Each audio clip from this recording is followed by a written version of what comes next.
And I'm working with authors to try to kind of clean up their author platforms. We talk about what kind of business they have, and we talked about that in the last episode.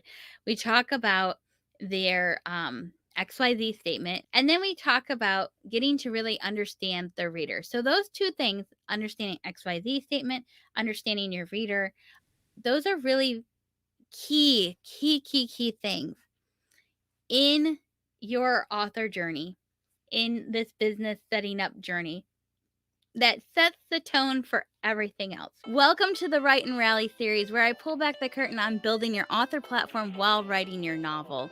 We'll talk about the specific steps you need to take, as well as tools that you can use to help you do it along the way so that you really set yourself up for success as an author. Hi, my name is Rachel Fehrenbach. I help fiction writers just like you get their novels into the hands of a reader. Let's get to it. So many authors jump to creating their Facebook page and setting up their business website and all these things, and they haven't done this key work. They haven't figured out who they actually are serving and how they're actually serving them. And by how, I don't mean like what products you're doing. I'm asking you, what kind of experience are you crafting for your reader, and how are you making sure that's coming across? So, as far as I'm going to share my screen with you just for a second here. What you're seeing here is just a basic template I go through with people as I'm coaching them, just some really simple information that we go over. It feels like a lot, but this is kind of information you need to know as an author about your business so that you can set it up really well for you and your reader. And one of the key things is of understanding your reader really, really well. And so what I thought I could do today was just go through what I am doing for my author platform and how this applies to it. So, like I mentioned before in the other video, technically my business name is Rachel Fehrenbach. It's my personal brand, but for the sake of this series, I'm going to just talk about this as my author platform. It's Rachel Fehrenbach Books. All right. And then the business model is going to be more like a personal brand, not a business front. That's what I mean by business model right there. All right. So, as far as my reader goes, I start with a lot of times people are like, okay, start with your XYZ, figure it out. I find sometimes it's hard to write the XYZ if you don't already know your reader. Let me just stop here for a second and say this. Sometimes you know the reader that you want to target, and sometimes you don't know until you start writing.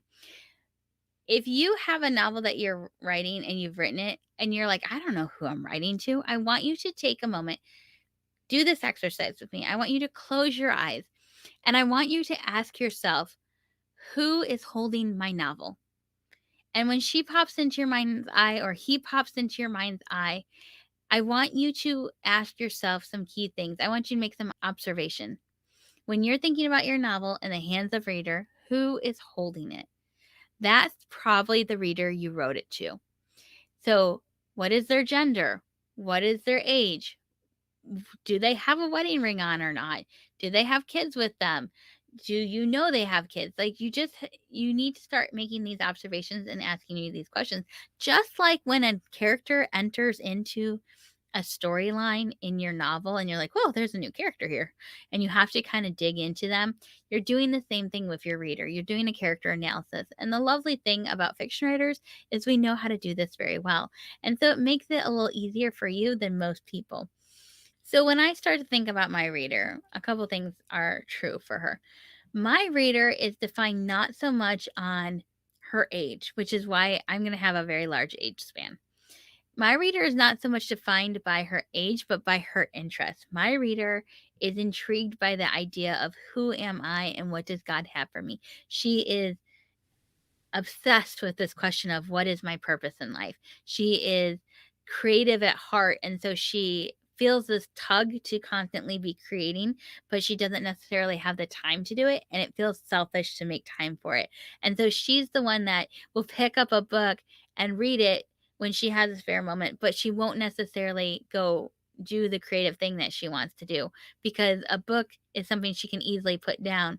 Whereas the creative thing, she wants to spend so much time with it that it feels like to start something and then have to put it down just feels like it would just bring up resentment and bitterness. So she avoids it at times and she instead focuses in on just reading or doing some other things. She will put her family before she puts anything of her own interest in front of her. But yet she knows that there's something missing and she feels discontent.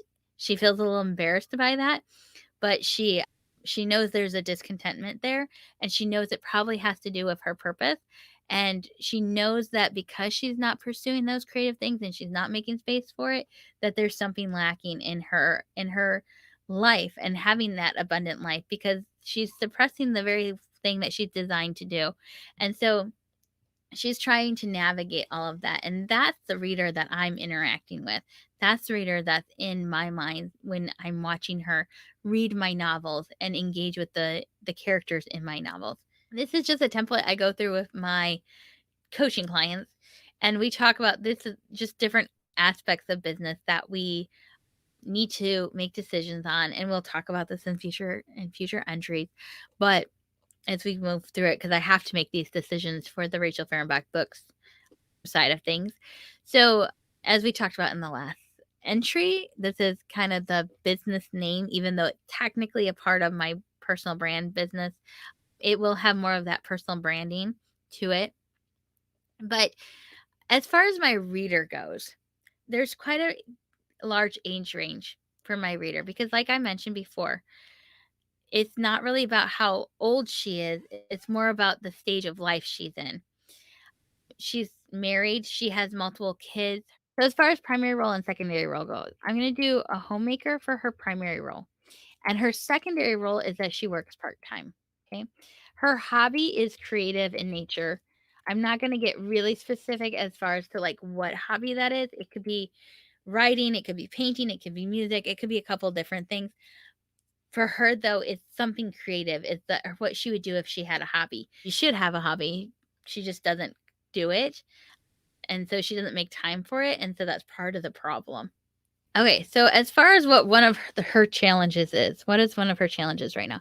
Her challenge right now is that she doesn't have time. She feels guilty about taking the time to do creative things she wants to. Now, this is the question that is very important, and this impacts your XYZ. How does this impact her future? For my reader, if she feels guilty about taking the time to do creative things, she's gonna not do them.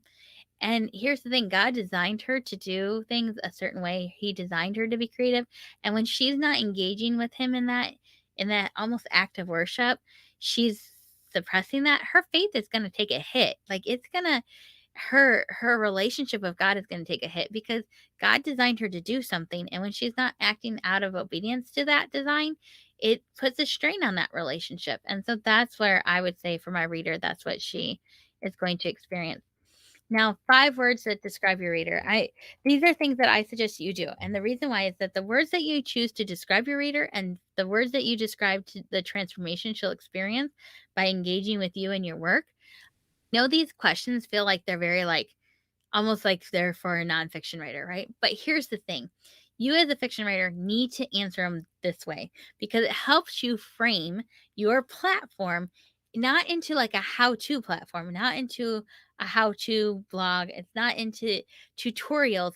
It's not coaching. But what it does is it helps you frame every piece of information you give your reader, it will be framed in that experience that you're leading her through, that transformation that she's going to experience because of that experience. And it just helps her to engage you and know what to expect from you. So, as far as my 5 words that describe my reader, definitely creative, loving, purpose driven. You guys are going to get first row seats to my inability to spell. Purpose driven, and let's see, creative, loving, purpose driven. She's scared. She's tired. I know that's 5 words, but I'm wondering right now. You know what? I think one of the words that I want to put in there is she's not necessarily purpose driven. She's duty driven. Like she has a sense of responsibility, and so she is driven by that. But she also has a longing to do, to create. And I will have to come up with better words for that, but for right now, the idea, and this will probably, as I write and I do post, there's this instinction, like this instinctive thing inside me right now that knows, okay, I know her, but I need to come up with some specific words, and these are good words to start with, and I might adjust them as they come, as I go along. I might find that I'm using a specific word and I'm like, "Oh, that word resonates with my audience. I'm going to use that word more than these other words." You're not limited for the 5, just 5 is a good place to start. But I know that she's tired. I know that she's scared to pursue these dreams of hers, and that's actually a better word now that I'm saying that out. See, this is what happens when we brainstorm, right?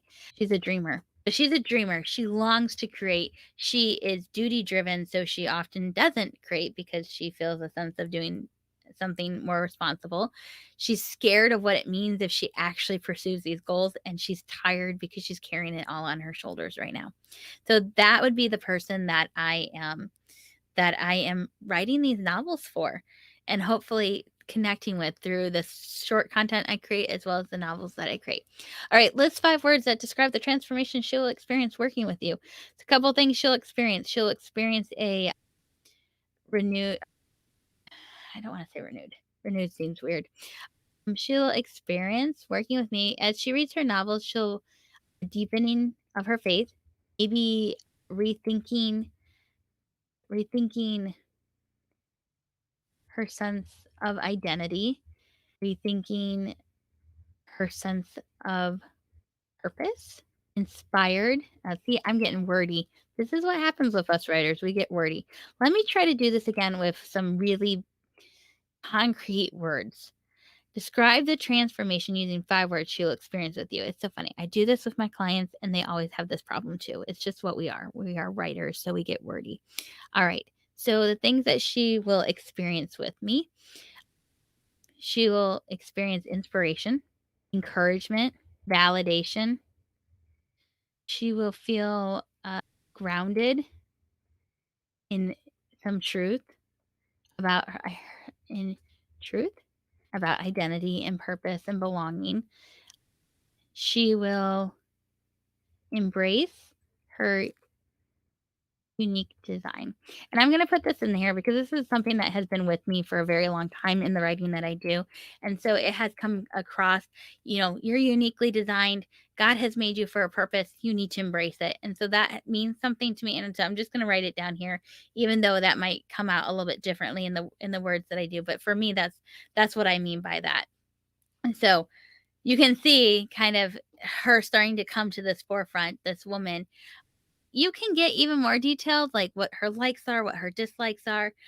On my website, rachelfehrenbach.com/resources, you will find a character analysis page, I think it is, or character development page. I forget what I called it, but it's pretty much, it's a worksheet to go through to get this stuff on there, but also likes, dislikes, maybe some demographic information, education, all of that. But this is a good place to start, a good place to know the person that you're reaching with your platform and with your novels. And you might be tempted to be like, well, my novels are for different people each time. I want you to kind of maybe then pull back.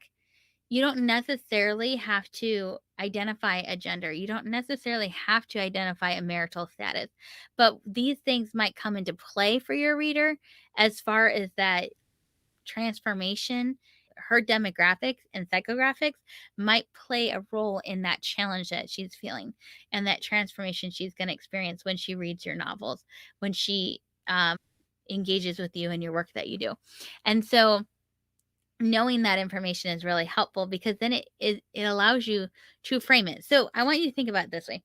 When you were in college and you're writing a paper for a professor, you would not write the same paper for the different professors, right? You would know what their expectations are, what they're looking for, what the specific thing that it makes them interested, the things that they like, and you would tailor your paper to that professor. Even though It's an essay, and essays are just done a certain way, right? We know that instinctively we have to tailor to our audience because we have already experienced this in high school and in college. And so the same thing is true even in a fiction novel. We tailor it to the person we're writing to. We tailor it in the word choices we use. We tailor it in and I just thought of something as I said word choices. One of the things I don't have on here is her religion. So her religion for Christians. And so you need to figure that out for your reader. And so all of that has a point to it. All of it is important. And so all of that informs your XYZ. So you can kind of begin to see how my reader is shaping up, who she is, what kind of challenges she's facing in life, why she would even read the books that I'm reading or writing. You'll notice my novels will tend to be focused around these issues of identity and purpose and belonging. And that this all relates to who she is as a reader. And so I want to pull up a slide here for a second and show you this is an image that I've created that just to help you understand the XYZ statement. So I help blah blah to do blah blah so they can. That's typically an XYZ statement. Sometimes it helps to change that help word out as a fiction writer to things like I create or I inspire or I cultivate or whatever. I craft stories, whatever that word is. You can use that word to kind of talk more about that like creative side of making novels. So the XYZ statement really brings together who you are, who you serve, how you serve them and why you serve them. So you'll notice here that like my bio and the format of like sample content, long form, sample content, short form, opt in content, product content, that's your novel. That's not part of your XYZ. That doesn't show up here. What shows up here is who you serve. So your readers, like demographic bios, whatnot, their psychographics, demographics, that shows up in the X part of it. Um, the why part of it is the experience, what your reader experiences when they engage with you in your work. And the Z is the changed, what is true now that your reader, that they're engaged with you in your work. So I wanted to bring that up to just kind of show you so that you would know for yourself.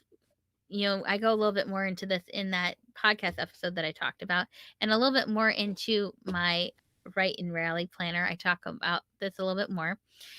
And you can get, if you don't have the Write and Rally planner, you can get that at rachelfehrenbach.com/planner.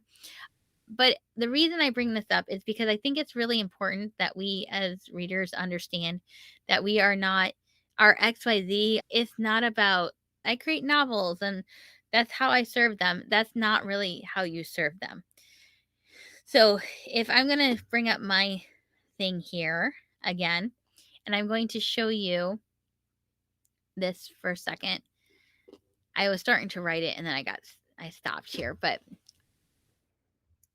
so I craft inspiring stories centered around the topics of identity, purpose, and belonging. That's too long. Now, your XYZ statement can change and can grow over time. You might have to write like 16, 50, 20, 70 of them before you find the one that fits the best for you. It's always harder to do for yourself than for other people, just FYI. Um, I help busy, creative women see themselves as God sees them so that they can obediently pursue the dreams, the work. Well, we're going to say dreams. The dreams He's given them. Let's go back to the XYZ. So that might not be a full enough statement. So let's go back to this. So who we got that they're busy, creative with women. I craft inspiring stories that remind them of who God sees them so that they can obediently pursue the dreams He has for them. Actually, it's right there. So I help busy, creative women see themselves as God sees them. So that's kind of fluffy. So we might get a little bit more concrete. I help busy creative women see how God has designed them to contribute to his kingdom work through their dreams. No, not through their dreams. That sounds like he's talking to them through their dreams. But I help busy creative women see how God has designed them to contribute to his kingdom works so they can obediently pursue the dreams he's given them. All right. I think that's probably encapsulates it a little bit more. And this will probably be refined more and more. This is not a tagline. That's not the purpose of this. When you're talking about what you do to people, you're going to, like in interviews and things like that, this is going to come part of it. I help busy creative women see how God has designed them to contribute to his kingdom work so they can obediently pursue the dreams he's given them. That's pretty concise as it is, but I would probably say it a couple different ways to see if I could get it down even more so that it's almost like 8 words or less. So it's like a really quick statement I could say when somebody's like, "Oh, what do you do?"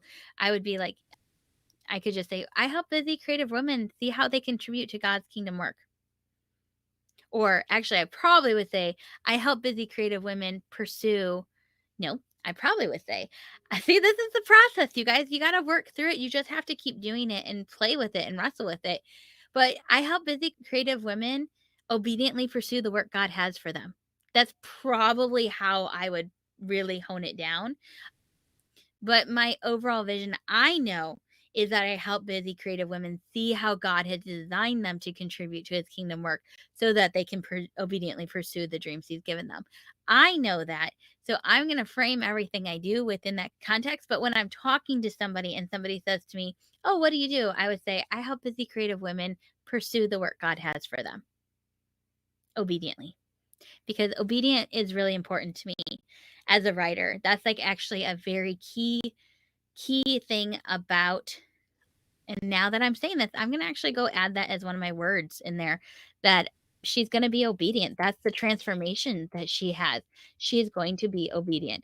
That's a really big deal for me. I think it comes up in scripture a lot, especially when we're talking about purpose and identity and belonging. And so that's going to be a word that I use a lot in this branding and in this platform.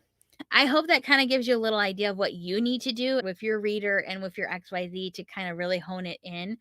I know I kind of flew over that, and I know that I just kind of gave you broad strokes and showed you what I was doing and talked a little bit about it. If you need a little bit more of, okay, this XYZ statement, how do I write it? You're going to want to go watch the XYZ for fiction writers, and that's right here.